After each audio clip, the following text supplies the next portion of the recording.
जिस दौर में अर्ध सत्य रिलीज हुई थी वो जितेंद्र का दौर था। हिम्मतवाला, मवाली व जस्टिस चौधरी जैसी फिल्मों से जितेंद्र तब बॉक्स ऑफिस रूल कर रहे थे। यही वो वक्त भी था जब राजेश खन्ना के करियर की आखिरी हिट्स भी आई थी, जैसे अवतार, अगर तुम ना होते व सौतन। और बात अगर कॉप ड्रामास की करें तो इसी दौर में अंधा कानून आई थी, जिसमें हेमा मालिनी ने पुलिस अफसर का किरदार निभाया था। यानी देखा जाए तो अर्धसत्य जैसी फिल्मों का फेज नहीं था वो, लेकिन फिर भी अर्धसत्य ने ठीक ठाक प्रदर्शन किया था बॉक्स ऑफिस पर।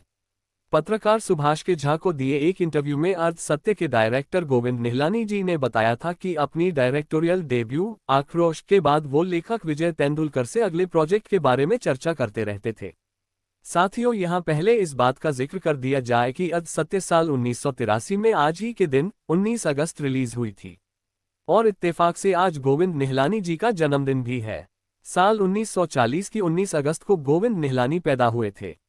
आक्रोश गोविंद निहलानी जी की पहली फिल्म थी डायरेक्टर की हैसियत से, और ये भी एक इत्तेफाक जुड़ गया है आक्रोश फिल्म व आज की तारीख से कि आक्रोश अभिनेता अच्युत पोद्दार साहब की भी पहली फिल्म थी।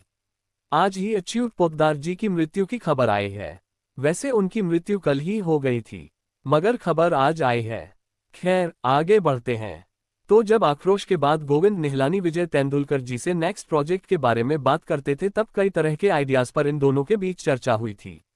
आक्रोश के लेखक विजय तेंदुलकर ही थे। एक दिन विजय तेंदुलकर ने गोविंद निहलानी को डी.ए. पनवलकर की लिखी एक शॉर्ट स्टोरी सूर्या के बारे में बताया। गोविंद निहलानी ने वो कहानी पढ़ी। वो एक पुलिस वाले की कहानी थी। गोविंद निहलानी को वो कहानी तो सही लगी, मगर उसमें वो बात नहीं लगी कि उस पर कोई फीचर फिल्म बनाई जा सके। उन्होंने विजय तेंदुलकर के साथ मिलकर उस कहानी के बारे में खूब माथापच्ची की। दोनों अक्सर ये बातें करते कि इस कहानी का ये पुलिस वाला अगर रियल वर्ल्ड में होता तो कैसा होता।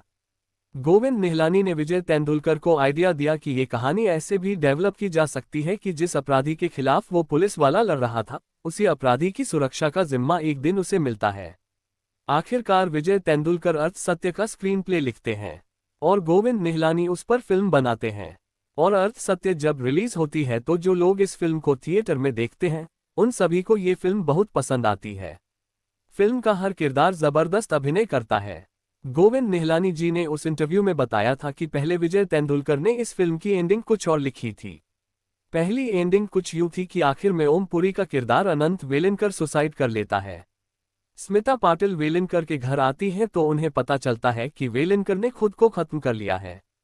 मगर ये एंडिंग गोविंद निहलानी को पसंद नहीं आ रही थी। वो दूसरी एंडिंग चाहते थे। वो चाहते थे कि वेलिनकर ने जो किया उसके बाद वो खुद को खत्म ना करे, बल्कि जो भी कॉन्सिक्वेंसेस हो उन्हें फेस करने के लिए तैयार रहे। उन्होंने विजय तेंदुलकर से इस बारे में बात की। विजय तेंदुलकर ने गोविंद निहलानी से कहा कि मुझे जो सही लग रहा था मैंने वैसी ही एंडिंग लिखी है, मगर ये तुम्हारी फिल्म है, तुम ही आखिरी फैसला करोगे। मेरी सलाह तो यही है कि तुम इस एंडिंग को चेंज ना करो। अब चूंकि गोविंद निहलानी विजय तेंदुलकर का बहुत सम्मान करते थे, तो उन्होंने विजय तेंदुलकर की सलाह को गंभीरता से लिया। लेकिन चूंकि उन्हें वो पहले वाली एंडिंग रास नहीं आ रही थी, तो उन्होंने दोनों एंडिंग शूट की। एक वो जिसमें ओमपुरी का किरदार सदाशिव अमरापुरकर के किरदार को मारकर खुद को भी खत्म कर लेता है, और दूसरी वो जिसमें सदाशिव अमरापुरकर को मारने के बाद वो खुद को कानून के हवाले कर देता है। फिर दोनों एंडिंग्स को एडिट करके गोविंद निहलानी ने फिल्म की एक स्क्रीनिंग की। उस स्क्रीनिंग में सिर्फ गोविंद निहलानी व विजय तेंदुलकर ही थे। दोनों ने दो बार अर्धसत्य देखी, यानी एक विजय तेंदुलकर वाली एंडिंग के साथ और दूसरी गोविंद निहलानी वाली एंडिंग के साथ। फिर दोनों ने काफी देर तक बात की। विजय तेंदुलकर ने गोविंद निहलानी से कहा कि तुमने जिस तरह से कैरेक्टर्स को डेवलप किया है, उस हिसाब से तो तुम्हारी वाली एंडिंग ज्यादा सही लग रही है, तो तुम अपनी वाली एंडिंग के साथ फिल्म रिलीज करो। और यूं गोविंद निहलानी वाली एंडिंग के साथ अर्धसत्य रिलीज हो गई। गोविंद निहलानी कहते हैं कि अगर विजय तेंदुलकर परमिशन ना देते तो वो विजय तेंदुलकर जी वाली एंडिंग के साथ ही अर्धसत्य को रिलीज करते।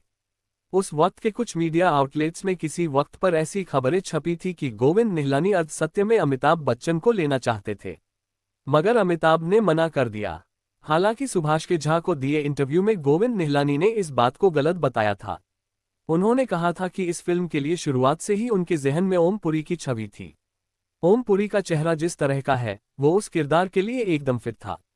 अर्ध सत्य में विलेन रामा शेट्टी का किरदार सदाशिव अमरापुरकर जी ने निभाया था। उन्होंने भी बड़ी क्लास एक्टिंग की थी इस फिल्म में। अर्ध सत्य सदाशिव अमरापुरकर जी की पहली हिंदी फिल्म थी। इससे पहले उन्होंने बस एक मराठी फिल्म में काम किया था। रामा शेट्टी के किरदार के बारे में बात करते हुए गोविंद निहलानी ने सुभाष के झा को बताया था कि उस किरदार के लिए उन्हें एक नया चेहरा चाहिए था। विजय तेंदुलकर ने उन्हें सदाशिव अमरापुरकर का नाम सजेस्ट किया। जब गोविंद निहलानी सदाशिव जी से मिले तो उन्हें सदाशिव जी का चेहरा व आंखें बहुत प्रभावशाली लगी। गोविंद निहलानी जी ने बताया था कि रामा शेट्टी के किरदार के लिए उन्हें ऐसा एक्टर चाहिए था जो दिखने में कर्नाटक का लगे। सदाशिव अमरापुरकर उन्हें फिट लगे, मगर गोविंद जी ने सदाशिव जी का कोई काम नहीं देखा था। तब सदाशिव अमरापुरकर जी ने गोविंद निहलानी को अपना एक नाटक देखने के लिए इनवाइट किया। वो तमाशा शैली का कॉमेडी नाटक था। गोविंद निहलानी कहते हैं कि सदाशिव अमरापुरकर की कॉमिक टाइमिंग देखकर वो दंग रह गए थे। उन्होंने बिना कोई स्क्रीन टेस्ट लिए सदाशिव अमरापुरकर को रामा शेट्टी का किरदार निभाने के लिए साइन कर लिया। #अर्ध सत्या #ओमपुरी #सदाशिव अमरापुरकर #गोविंद निहलानी।